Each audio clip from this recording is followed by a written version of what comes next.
Good afternoon, YouTube. It's Jeff and Marsha. We're Hi, everyone. here. The only tragedy that I will offer up for you today is that you missed the last 15 minutes because you really missed a good one. But here we are now. We are here live. It's October, and everybody knows October is for two things. Number one, lamenting that you don't live on the East Coast anymore and missing foliage. Damn it. And two, rewriting and pitching. We've been talking a lot about rewriting and pitching lately. They're just two underrated skills. They're two skills that people don't take the time to really fully develop, and it's a shame. It's going to hold you back professionally, and it's going to hold you back to get to your full peak creative powers if you don't really master rewriting. And if you don't master pitching, it's going to be really hard to get through TV or a features career. You got to do so much of it. And I'll tell you one thing I know for sure. None of us, anybody who types for a living as a writer, ever got into this job because we want to talk to people or get involved in, and stuff like that. But nevertheless, it is a part of the job and we just got to accept it. So we do this pitching thing because as somebody who's been doing this job for 25 years, it took me about 18 of them, I think, to get good at pitching. The tragedy of it all is I thought for the first 18 years I was really good at pitching. And then I realized that I was not, that I was doing it pretty much exactly wrong. So I don't think it's something that comes natural to most of us. And I tell you what, it has almost nothing to do with writing, which is the problem for most of us. So there we are. And rewriting is just the foundation of what you do. I don't believe in vomit draft and this and that. I'm a guy who sold many first drafts. I'm a guy who's had a couple of first drafts shot, but it's like in the good way. But it's I don't think that. But anyway, just you need to be a rewriter to be a really full-on professional. If you're going to go out there and get jobs and try to pursue jobs in this business, if you're going to sell stuff and then they're going to come back to you and they're going to expect revision after revision, you got to master it. And you got to also learn how to keep your voice within all of the revisions. Like anybody could just take notes and go do them. But the real trick here is how do you incorporate notes from people, including yourself, without losing the foundation and the real true part of what you started out to do. So that's what it's all about. Marsha's like, we really need to stay foundational. And I was like, I totally agree. And those are the two primary things right now that I think people are deficient in, just in getting to know people over the last year doing this, getting to know a lot of new, pre-WGA writers. It's the part of the job that they least expect. The vision we all have of this job, I know because I see Marsha living it out right now as she's doing things in her career. The vision that we all have of this job is I'm sitting somewhere all private and I got my little drink and my soup will be here in an hour and I'm going to type in this blissful, happiness state with whatever music I like and nobody around. And it's like, does that happen? Absolutely. It's one of the best parts of the thing. How often does it happen? About 30% of the time. What are you doing the rest of the time? Pitching for jobs or rewriting things to get them to the point where it's ready. So it's really like, so many of us focus on 1/3 of the job, and we sort of discount these other 2/3. So anyway, that's my long harangue about the benefits of pitching and rewriting. They really are, they're just skills you need to progress as a professional, both in features and TV. And most of us go through the really lousy experience of learning about it on the job. Everything I learned about it by failing miserably in meetings and being told that I didn't do this right or that right, or feeling like I was so scared to go in and pitch and not getting the job and all that stuff. Most of the stuff that I do with you here in these things, when you come and learn with us is all hard fought lessons from having done a bunch of things wrong and then figured out the right way. And it's like, what if we could save you some time from doing it the wrong way first? So that's why we're here. So what's on your mind today, Miss Masha? Yes. Berating me, of course. Oh my God. So, so I have to keep you on your toes, Jeff. Keep you. Talking to a lot of writers, it is one of the issues because I think, people don't know.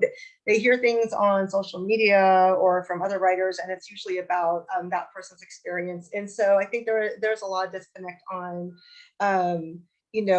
what really happens in the sales funnel, particularly with TV. And that's where, like you said, pitching is most critical because features are features are treated a little differently, because usually the original writer of the script isn't part of that finished product. So, what is one of the misconceptions about pitching that you hear or see often? I mean, the biggest misconception about pitching is what you're pitching. And it's exactly what the new YouTube video is going to be about. So I'm not going to get too crazy into it, but it's like, you're pitching wrong. like most people in working with them, and they want to start with a pitch. 2 minutes in, it becomes very clear that the technique is off. I'm going to tell you what the technique should be in this YouTube video. So like, hang loose. It'll be there on Friday. And, I mean, you know, specificity. I just don't want to, you know what I mean? yeah. And I think one of we started doing the pitching class because I think it was a lot of people were hearing, I need to do this, I need to do that. And just want to reiterate, when you're talking about the pitching, like we did the full length pitch, the full TV pitch, that was about 15 minutes. We're probably gonna go a little shorter this next time around. We're bringing pitching and rewriting back into November.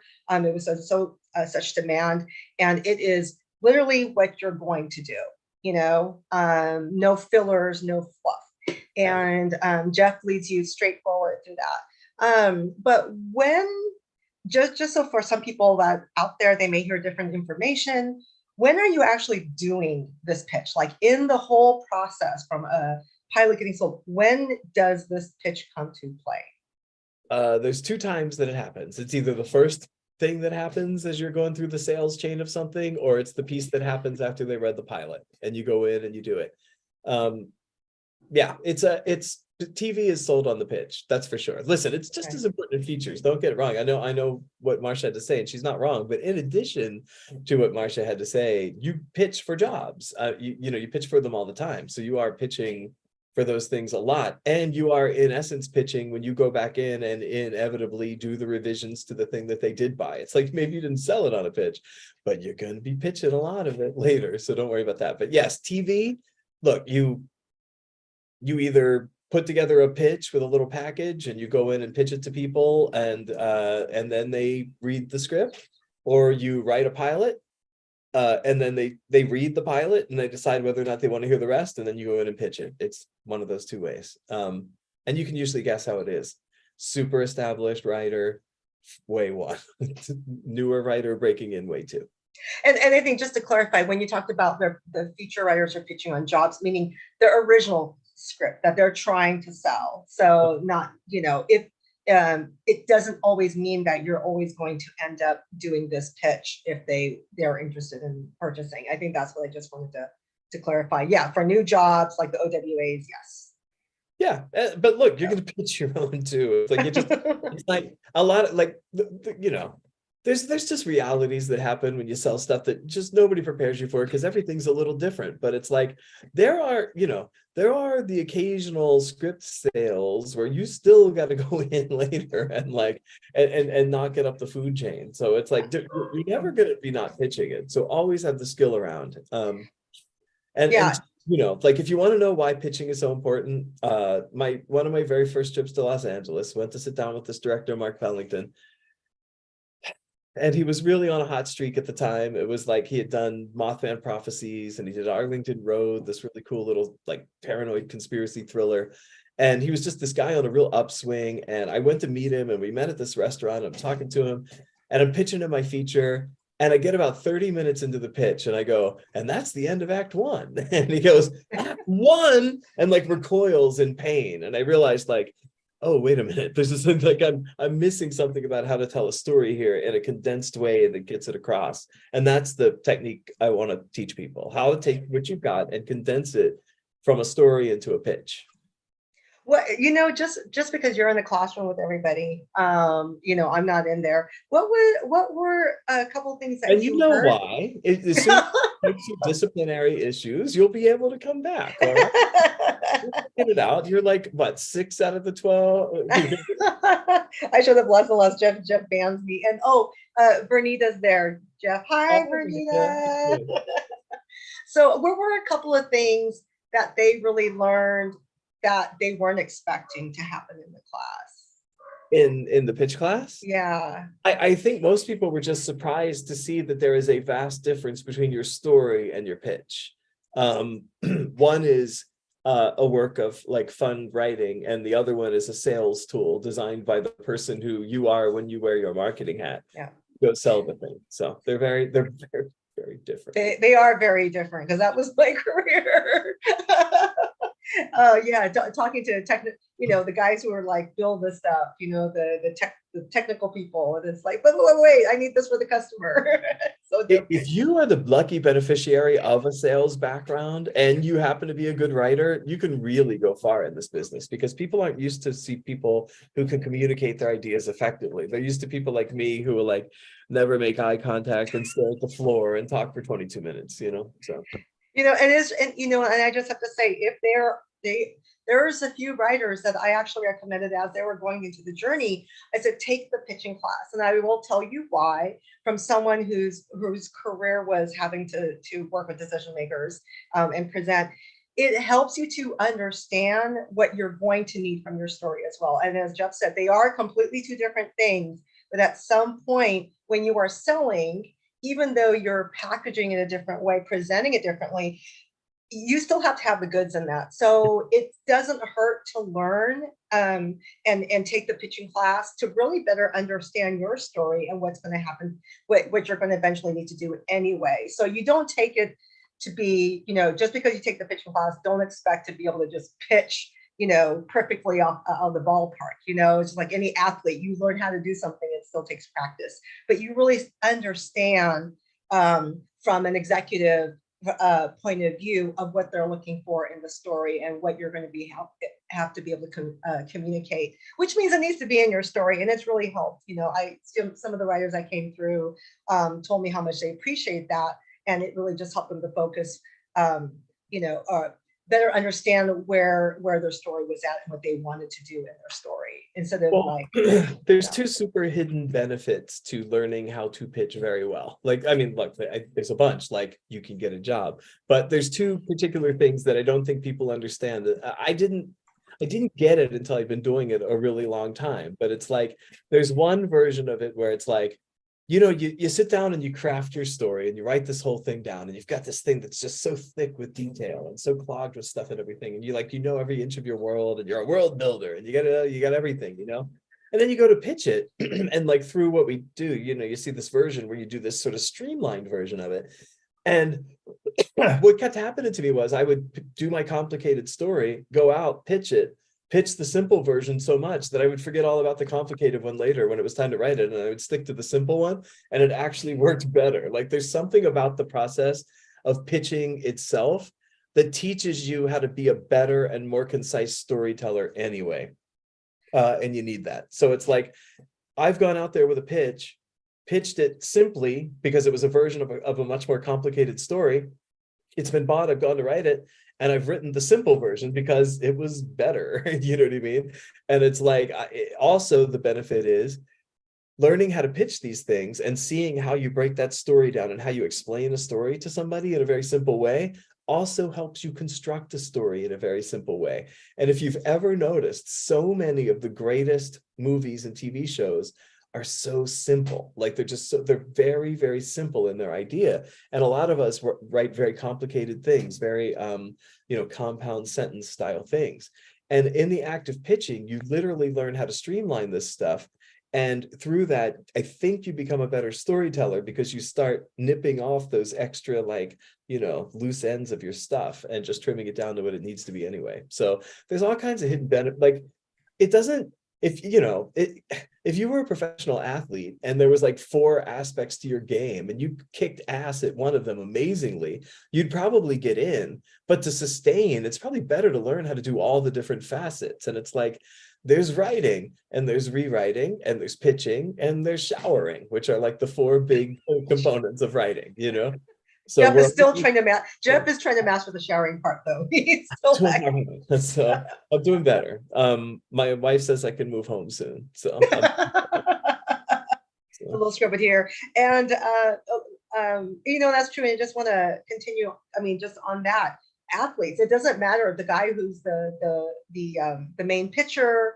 or the quarterback, all the guys, when they're training, they have to still practice all parts of it. Every guy on the team has to learn how to catch, pitch, throw, jump, whatever it is. And so, yeah. Sport is this? I can't tell what sport you're doing. It's like, wow. Now I know. pitch, now catch, now throw, now jump. You still do all parts, right? I'm just not into these European sports leagues like you. Or you know what? Okay, let's like it's cooking. You still need to know how to use the stove and use a knife properly, regardless of your role in the kitchen. So, Chuck Steen had a question, and I'm not really sure.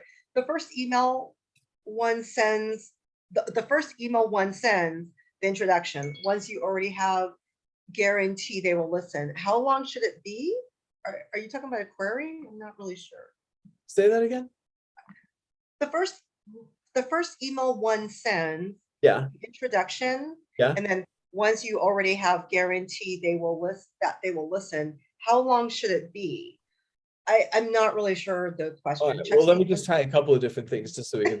First off, one version of this is how long do you wait from the time that you send something or whatever.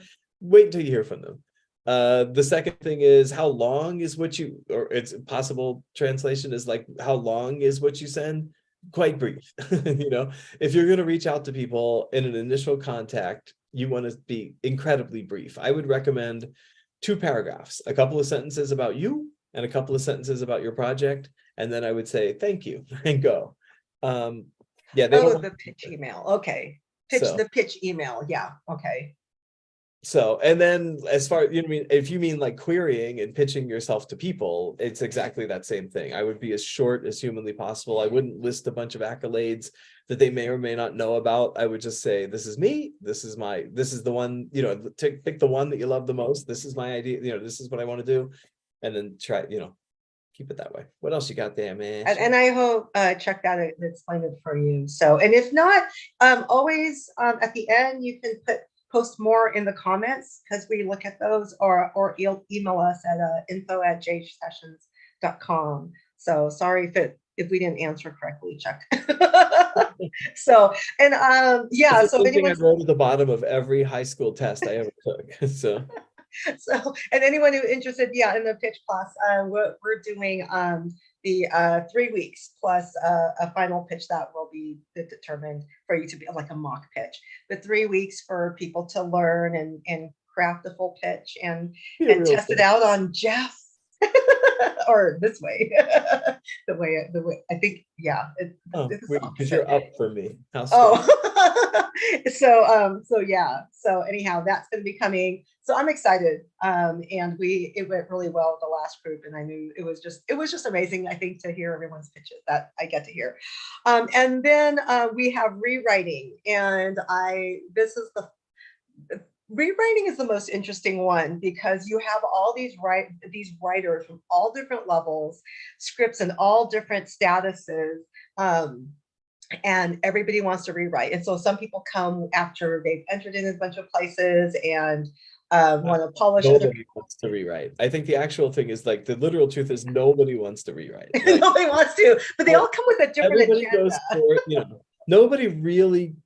It's only once you get kicked in the teeth a few times that you turn to rewriting. You know what I mean? And it's like, because it takes you a few bad experiences to understand. And I didn't really become a good rewriter until, like, I don't know, maybe even working in TV. I mean, but let's say it, because everyone does come from different places, and I think they all come with the intention of, I just want to fix my script. Mm-hmm. But what is really you have a really interesting method to yours, philosophy in attacking it. Because I think a lot of people do come to rewrite. So I clarify with them, look, this is about you learning how to fix your own script. But what would you say is different about the rewrite program, the way you handle it? Versus the way other people typically approach rewrite. I have no idea what other people do. I meant like from when the writers come, because they're used to, I think they're kind of feedback, like, read my script.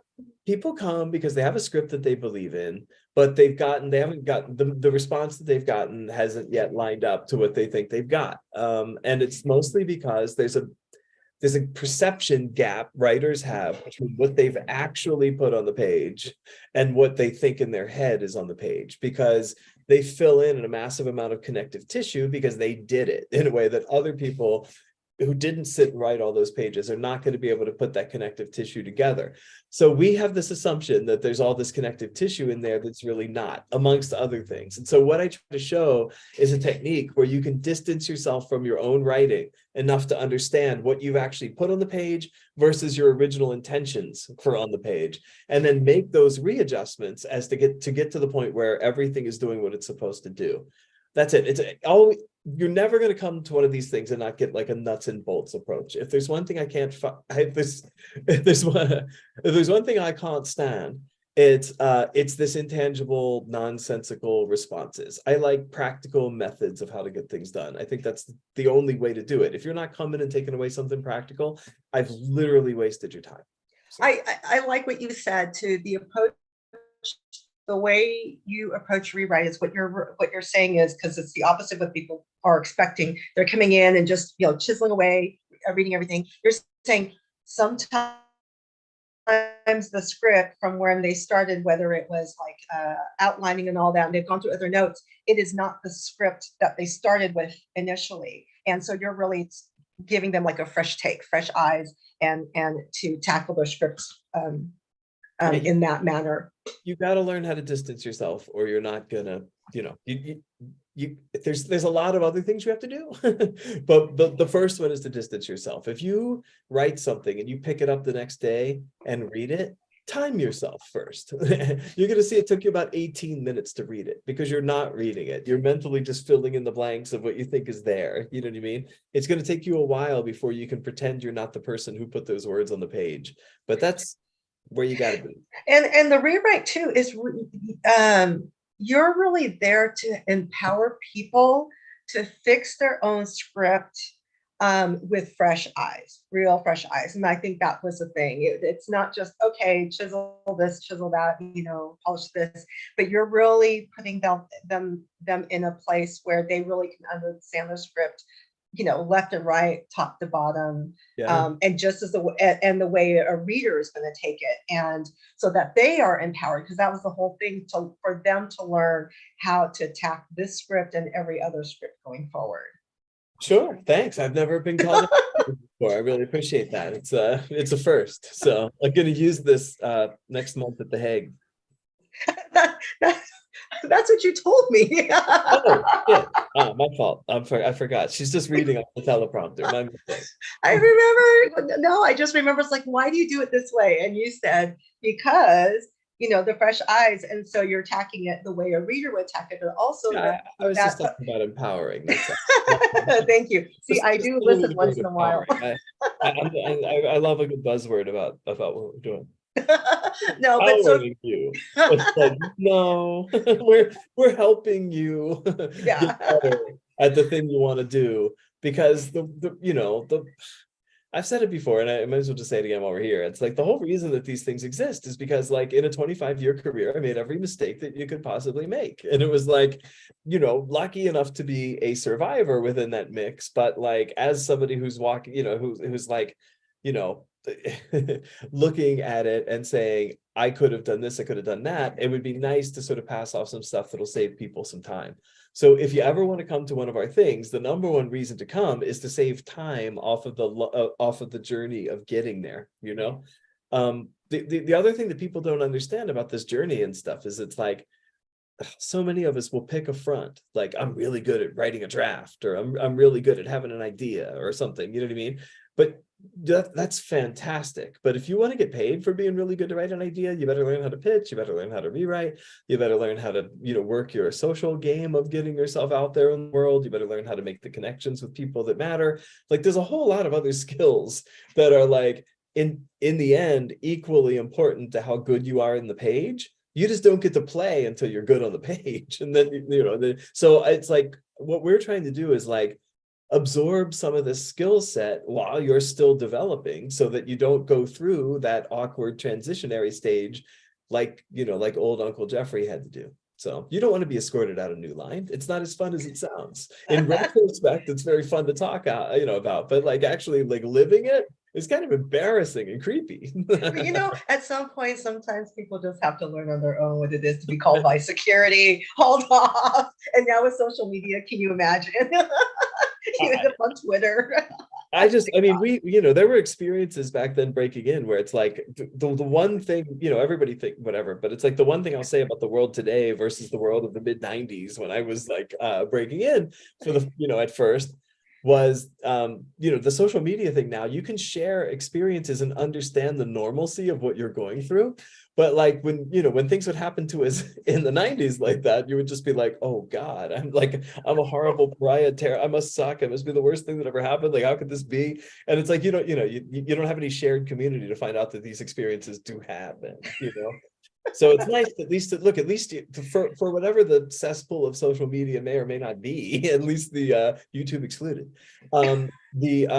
The beauty of it is at least you can understand live time, some shared information that we just didn't have access to before. When I started trying to absorb all this stuff, like one of the reasons I like doing this is because you have a live resource that you can go to and ask questions and learn practical stuff. When I was starting, we had 3 Spike Lee books, the first William Goldman book, and Soderbergh had a book about sex, lies, and videotape eventually that was just a rip off of the Spike Lee format. But it was like the Spike books in particular, he had a diary in the books that would go from the germ of the idea all the way through developing it, all the way through writing it, all the way through like shooting and then the premiere of the movie, and then the script of it. And it was like it was like living through the development of a movie, and that was like a complete education inside of a book. It was one of the best things anybody ever did for, I think, the careers of so many people who started when I did. And I think a bunch of us now look at that as like this benchmark. It's like, that's something that we should be able to provide back. So what we're trying to do here with the YouTube channel all the time is to create that little living monument of working right now writer and other writers who come in to talk about it, who can share information that like you would have had to gain by hit or miss chance exposure to it before, or by crashing and burning in a room, So that's all. Yeah, and we're sharing stories, interviewing writers, showrunners, or also producers and directors at all different levels and all different times too. So like when I say all different levels, just like some of them more on TV, some on features, and so it like Cheryl Anderson we're going to have in November, which I'm super excited about, and because she's that's amazing. So we're crossing fingers for her. It turns out if Marsha asks people if they want to come talk, it turns out sometimes they do. Because I just question from Heather, one of our regulars from the Zooms, who I'm sure you know, and one of my favorite success stories, because she is now repped and getting out there and doing all this stuff. She just asked what it was like to rewrite somebody, and I think it's like it's a weird responsibility. It's happened quite recently, and it's like it's a weird responsibility because you don't want to destroy what they did. You want to just augment it and make it the best version of it can be. You want to be that like last eyes on it, that like take it from a 68% to a 97%. You know what I mean? It's like you want to be you want to everything that I do approaching a rewrite for somebody else is exactly what I want to teach you to do for yourself. Essentially, like I want you to come in board and treat it like it's coming from somebody else, but I respect what's here and want it to be the best version of itself, rather than I just want to go in and tear it down because maybe there's a chance I'll stay on the project longer or get a credit if I make a full teardown. One time Mike Flanagan and I got offered this rewrite. We got offered so many rewrites, and there was this one, they were usually awful things, you know what I mean? And there would be so much work. And one time they offered us one of these Friday the 13th remakes. And it was the whole script, and it was found footage version that they were like wavering on whether or not to make. And it was like, we both read it and talked to each other like, I wouldn't do anything like this, and then we had the meeting with the people who were like, this thing's ready to go. Like you should just go make this, and they were like, but don't you want to get in there and do something? Don't you want to tear at it? It's like, you don't need to, you should go make this. And then like, you know, several weeks later, you read that it was like dead in the water. And it was like, I just wonder, it was like they felt like there was something indefinably off that they couldn't fix, but it really just didn't need it. So sometimes in the weirdest of all cases, the rewrite that you do for somebody else is to like read it, respect it, and say, you got it. You know, you don't need us. And we've done adapting IP classes in the past, and we'll be bringing that Marsha. more. Oh, where my, sorry, you know what? Well, any of the people can hear me. On the screens now? I know, I'm like, you know what? I actually bumped the wire. Oh, look, that is an accurate visual representation of Marsha's state of mind. I know, but oh, I've disappeared into the abyss. Marsha, I for know. all of our pre-WGA friends out there who are, you know, who are really here, is, as you know, one of you, and is in a really peculiar spot in her journey right now. There's like it's getting interesting, and there's traction, and it's like it's such an interesting thing to see from this side. So the nerves and the twitches that you see in Marsha are all well earned from her where she's heading soon, and the way her career is like doing its little thing right now. So anyway, wish that for everybody. But there you go. If you want to know what it's like when you're in that nether region caught between and you're waiting for things to happen, oh look, there it is, right there. That's gonna be funny. I don't know if it's, I don't see some of the people that are normally in our live streams because we started late today, but yeah, I will be at AFM. I'm not going to AFF. I'll be at AFM, the American Film Market. So if you guys are going to be there, come say hello. I'll be there with my team. I'm super excited. So yeah, yeah, lots of interesting things coming up. Yes, and I'm dragging. And for the first time, if you guys don't know, I will finally meet Jeff Howard, the Enigma. We have not met face to face yet, so I don't know if he's going to regret this moment. Oh my God. We'll see. Watching the trash truck just run over all the trash cans. Anyway, like all 3 trash cans as he was driving away. Oh no, there goes. I think I actually bumped the wire. Picking up the trash. It's like, dude, what's going on? Anyway, all right, there we go. Fascinating glimpse. Okay. Listen, do screenwriters produce trash at home? You betcha. I actually I'll just leave you, because I'm a horror writer, I'll leave you with a disgusting story as we roll out of here. I recently threw away a piece of raw chicken, but I was really lazy and I didn't wrap it up in anything. Oh no. And then I Diana went out to throw some trash away one night and came back an hour later, all frazzled and rolled, I was like, what's wrong? And she's like, there are maggots in the trash can. Oh no. So we went out there and they took the trash and sprayed this thing and did everything that you could do to it, and they were dead and gone. And then the next week they a little bit back, and then did it again, and then the next week a little bit back. And it was oh my God, we're locked in a battle with an indestructible species. Anyway, so there we go. I don't know why I think of that, but here's Marsha. An indestructible species with whom I'm locked in a battle. Anyway, listen, sorry to be for our absurd looseness today, but we really appreciate you all, and we really appreciate you being here. There's no way that there's anybody but me and Marsha who's made it this far, but for those of us who are here, Marsha, but you're the real heroes. So anyway, listen, thank you all. Yeah, like Marsha said, we're going to do rewriting. We're going to do, what we're doing these in November? Yes. So tentative dates, yes, they're going to be coming. We're going to be rewriting and pitching in November. New YouTube video about why your pitching style isn't working on Friday. And the long-awaited thing that I'm most excited about, 4 half-hour YouTube videos of just me live writing a pilot, just me and the pages on screen writing a pilot. So will I do it unshowered at 5:30 in the morning like most pages? Let's find out together. But here we go. So anyway, so that's coming soon. It's going to be a lot of fun. Yes. We really appreciate you all. Please keep coming back to the channel if you can. We're trying to build a free resource for screenwriters to come and learn lessons and stuff and get insight from somebody who's doing it right now, as opposed to one of these alta-cockers who's out there 27 years later, so there we go. That'll be me in 3 months. All right, great to see everybody. Yes. Marsha, go knock 'em dead, and I will see you soon, my dear. Yes. Good luck to everybody out there. Bye, everyone.